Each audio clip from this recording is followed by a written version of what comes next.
우리가 교회나 또는 신앙생활을 오랫동안 하다 보면 본질을 지키려 노력하지만 때로는 그 본질이 왜곡되거나 훼손되는 경우들을 자주 보게 되어집니다.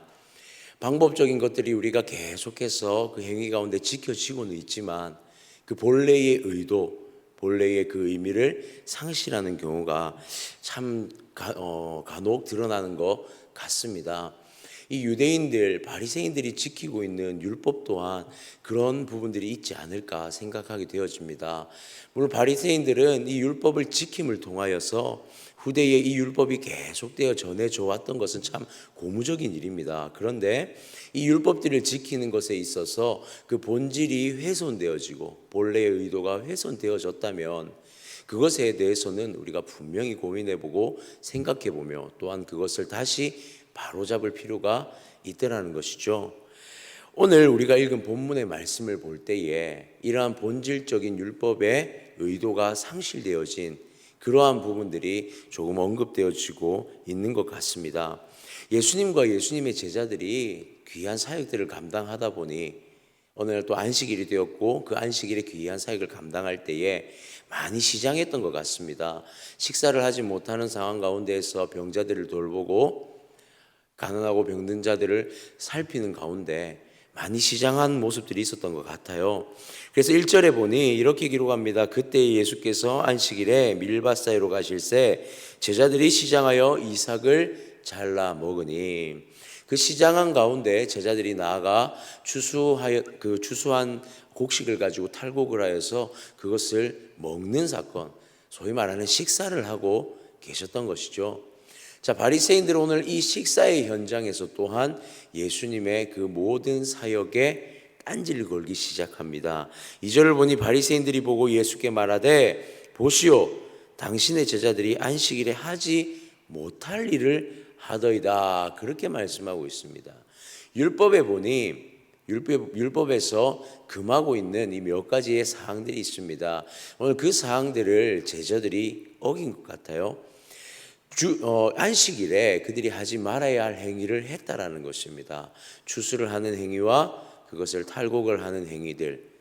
사실상 안식일에 모든 먹어야 할 음식은 언제 준비가 되어져야 했냐면 그 전날에 모두 준비가 되어져야 했었고 이것을 먹는 것 이외에는 그들은 안식일에 행위를 하여서는 안 되었던 것이죠. 그래서 바리새인들이 볼 때에 이 제자들과 예수님의 행위는 율법에 어긋난 행위였다라고 하는 것입니다. 자, 그런데 오늘 우리 예수님은 이 바리새인들의 언급에 대해서 분명하게 하나님의 그 말씀을 통해 이것을 다시 바로잡고자 하시는 것을 우리가 보게 되어집니다.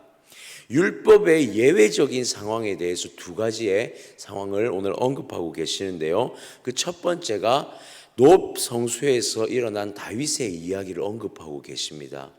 3절에서 5절까지의 말씀 가운데 3절에서 4절까지의 말씀을 보니 이렇게 기록합니다. 예수께서 이르시되 다윗이 자기와 그 함께한 자들이 시장할 때에 한 일을 잃지 못하였느냐?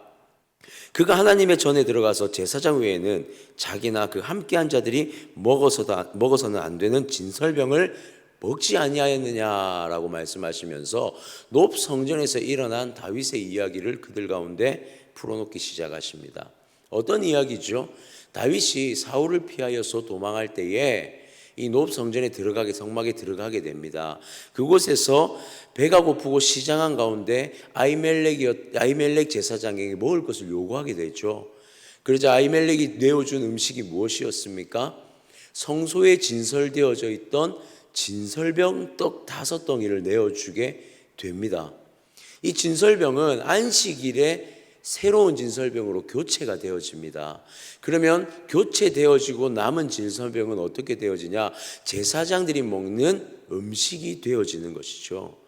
제사장들만 취할 수 있는 음식이었습니다. 그런데 아히멜렉은 이 성전 안에 머무르고 있던 찾아온 다윗에게 이 떡 5덩이를 내어주게 되고 다윗과 함께 동행하던 사람들은 그 떡을 함께 먹게 되어졌다는 것이죠.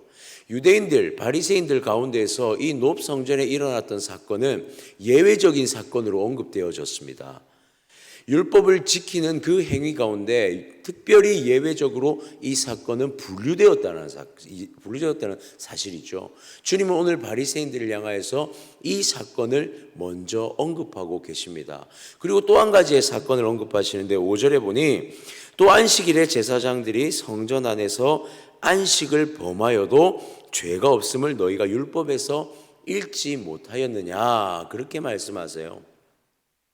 제사장들이 성전이라는 이 안에서 이들이 행하는 모든 일들, 그들이 율법에서 금하는 것들을 그 안에서 행한다 할지라도 성전 안에서, 성막 안에서 행하여지는 것은 예외적으로 말한다라는 것입니다. 예외적으로 그것이 이루어질 수 있다라는 것이 율법에 기록되어져 있다라는 것이죠.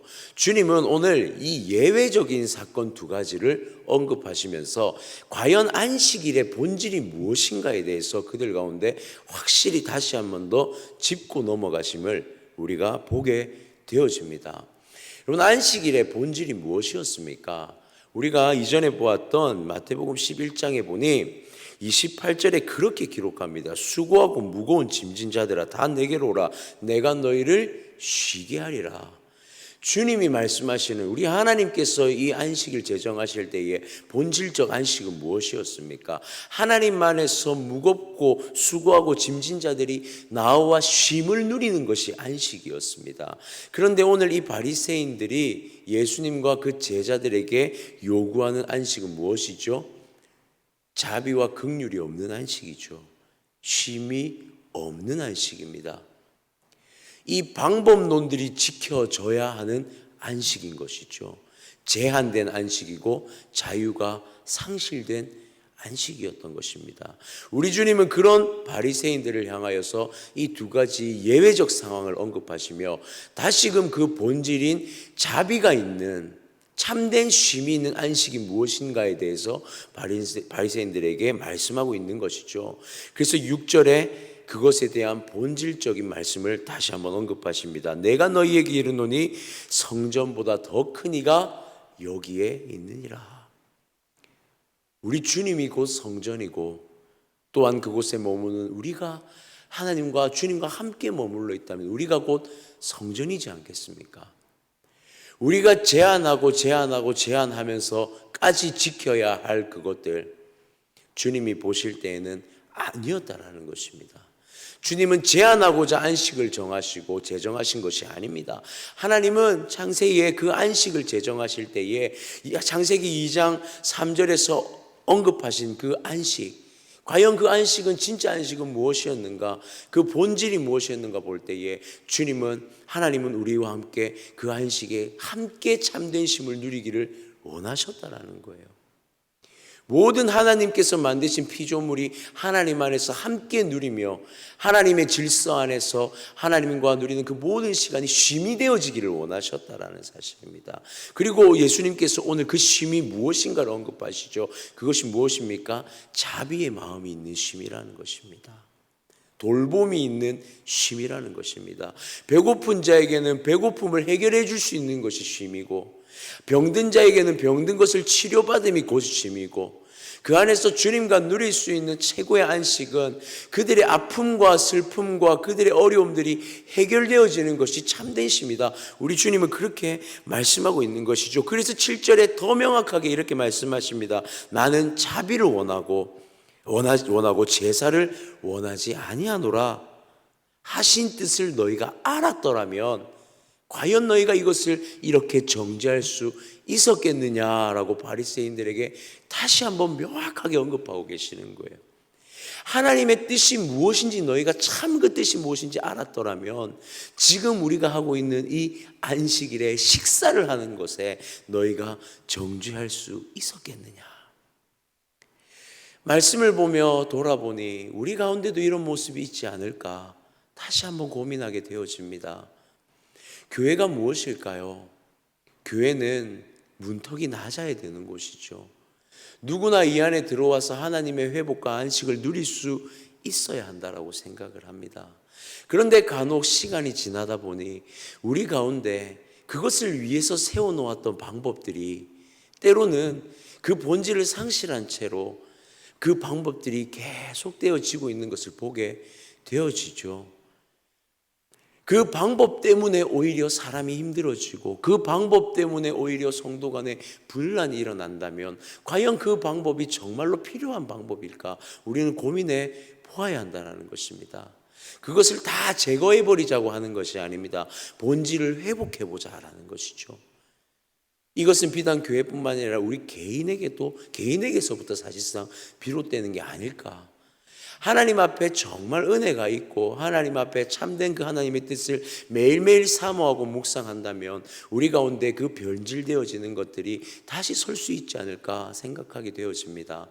주님은 교회를 향하여서 우리를 한 사람 한 사람을 향하여서 오늘도 권면하고 계시는 것 같아요. 하나님의 말씀을 통해서 우리 안에 회복되어져야 할 본질, 우리 안에 혹여나 변질되어진 것이 있다면 그것이 우리 가운데 회복되어지기를 우리 주님은 원하시는 것 같습니다.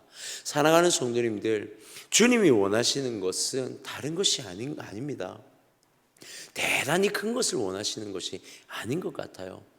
우리 안에서 우리가 행하는 모든 것들을 통해서 하나님 안에 참 자비와 은혜를 누리는 것, 돌봄을 누리는 것, 그 안에서 참된 안식을 누리는 것이 우리 주님이 원하시는 것이지 않겠습니까? 우리가 세운 방법론 때문에 하나님께서 원하시는 그 참된 안식이 훼손되어지고 있다면 사랑하는 성도님들, 오늘 이 새벽에 우리가 함께 기도하면서 그것들이 다시 한번 회복되어지기를 간절히 구했으면 좋겠습니다. 우리 교회가, 이 땅의 하나님의 교회가 하나님의 나라와 하나님의 뜻을 향하여서 그것을 온전히 바라고 회복되어지기를 원하며 기도할 때에 우리의 교회는 조금 더 하나님 앞에 아름다운 교회가 되어질 것이라고 믿습니다. 본질을 회복하는 것, 그 본래의 의도를 회복하는 것, 예수 그리스도께서 이 땅에 오신 것은 그것을 위하여서 오셨다는 것을 우리가 기억해야 할 것입니다. 8절은 이렇게 기록합니다. 인자는 안식일의 주인이라 하시니라. 오직 주님의 영광을 위하여서, 오직 주님이 정말 기뻐하시는 일을 우리가 감당하고 있는지 고민하면서 그 주님이 기뻐하실 만한 일이 무엇인지를 우리는 다시 한번 고민하며 회복하여지기를 소망합니다. 우리 주님은 공생의 3년의 모든 사역 가운데 병들고 약하고 지치고 힘이 없는 그들의 지위와 모든 것을 막론하여서 그들 가운데 나아가 치유와 회복의 사역들을 다 감당하셨습니다. 사랑하는 성도님들, 우리의 안식이, 우리가 함께 지키는 이 모든 것들이 하나님의 그 뜻 안에서, 하나님의 말씀 안에서 누려지는 참된 안식이 되어지기를 원합니다. 회복되어져야 할 것이 있다면 우리가 함께 기도하며 회복해 나아가는, 그렇게 하나님 나라를 향하여서 오늘도 한 걸음 한 걸음을 잘 걸어 나아가는 우리가 되어지기를 간절히 축복합니다.